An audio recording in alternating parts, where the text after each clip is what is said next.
Olá! Completam-se nesse fevereiro de 2012 os 25 anos de uma das decisões mais espetaculares da história do Campeonato Brasileiro. A do Campeonato Brasileiro de 1986, entre o São Paulo e o Guarani, que acabou em 1987 e que foi vencido pelo time do Morumbi. O São Paulo tinha 10 jogadores que antes ou depois daquela conquista tiveram passagens pela seleção brasileira. Vamos a eles: Gilmar, Oscar, Ronaldão, Nelsinho, Bernardo, Pita, Silas, Miller, Sidney e Careca.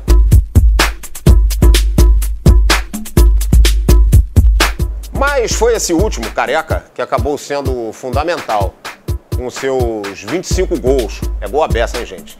Muitos absolutamente decisivos. O principal responsável pelo brasileiro daquele ano.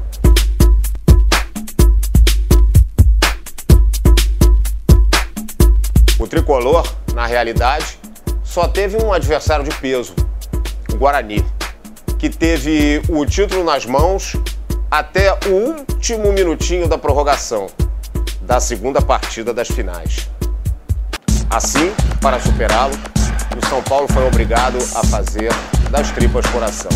Se preciso, vendam o Morumbi e deem o dinheiro para esse cara ficar. Quem disse isso foi o zagueiro Wagner Mancini, logo depois de fazer 4-3 na decisão por pênalti, e que valeu o campeonato, dando assim a exata dimensão do que Careca representava para o São Paulo.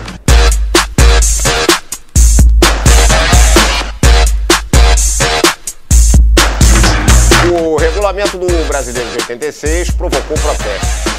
A CBF promoveu um torneio principal que teve uma primeira fase desgastante, dado que classificou 32 dos 44 participantes, o que significa que, na realidade, só foram eliminadas as equipes muito ruins.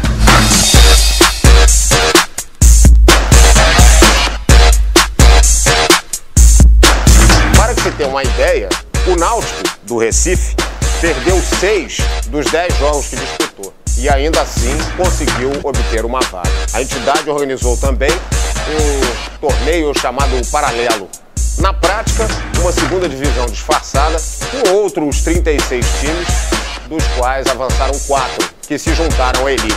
O campeonato começou em 30 de agosto de 86 e só terminou em 25 de fevereiro de 87. Alguns favoritos, como o Bahia de Bobô e Cláudio Adão, o Grêmio de Renato Gaúcho e Valdo, lembram-se do Valdo? Meio campo, bom jogador. O Flamengo de Sócrates e Zico caíram pelo caminho, mas a grande decepção daquele brasileiro foi o Curitiba, o campeão de 1985, que conseguiu a proeza de ser eliminado ainda na primeira fase com uma única vitória em 10 partidas. Pois é, os campeonatos daquela época eram disputados em várias etapas e em mata-matas.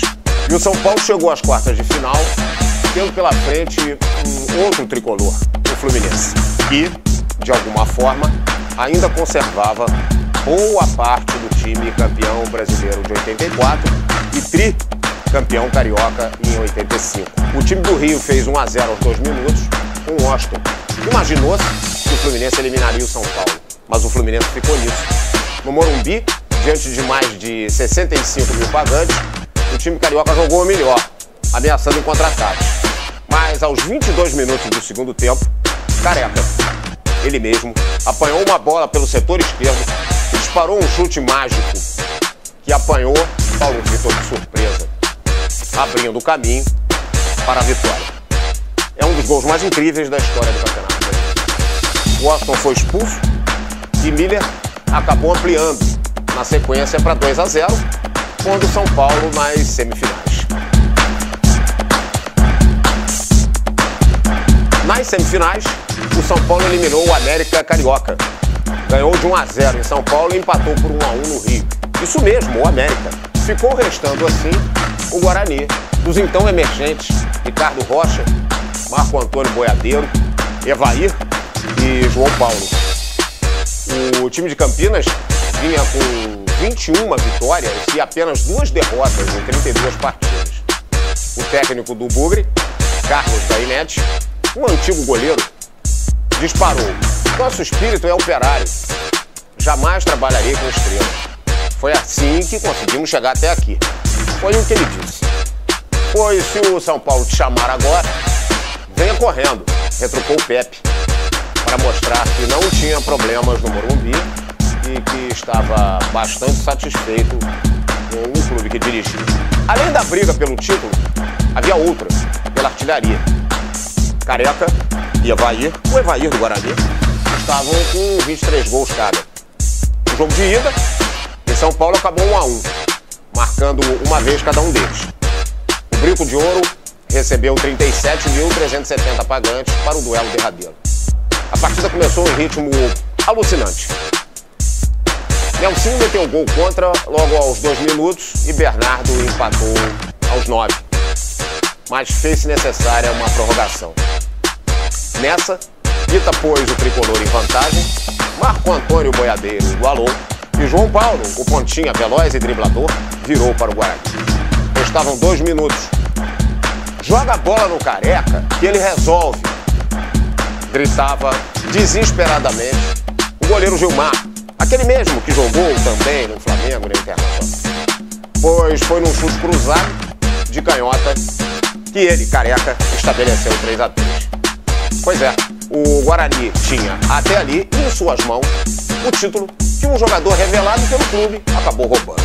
Vieram os pênaltis. Boiadeiro e Careca, queiram acreditar, perderam. João Paulo também. Wagner Basílio bateu rente à trave direita de Sérgio Neri, fez 4-3 e deu o título do São Paulo. E desabafou. Lembram? Se for preciso, vendam o Morumbi e deem o dinheiro para esse cara ficar.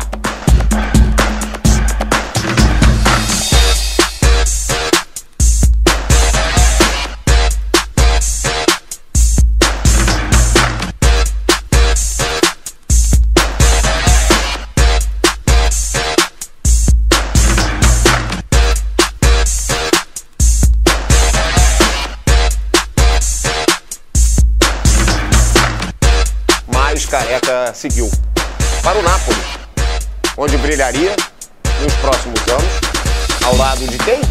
Diego Maradona, e do também brasileiro e ex-jogador do Botafogo, alemão. Conquistando, no clube italiano, 2 campeonatos nacionais, em 87 e 90, além da falecida Copa da UEFA de 1989. Na semana que vem tem mais baú. Até lá!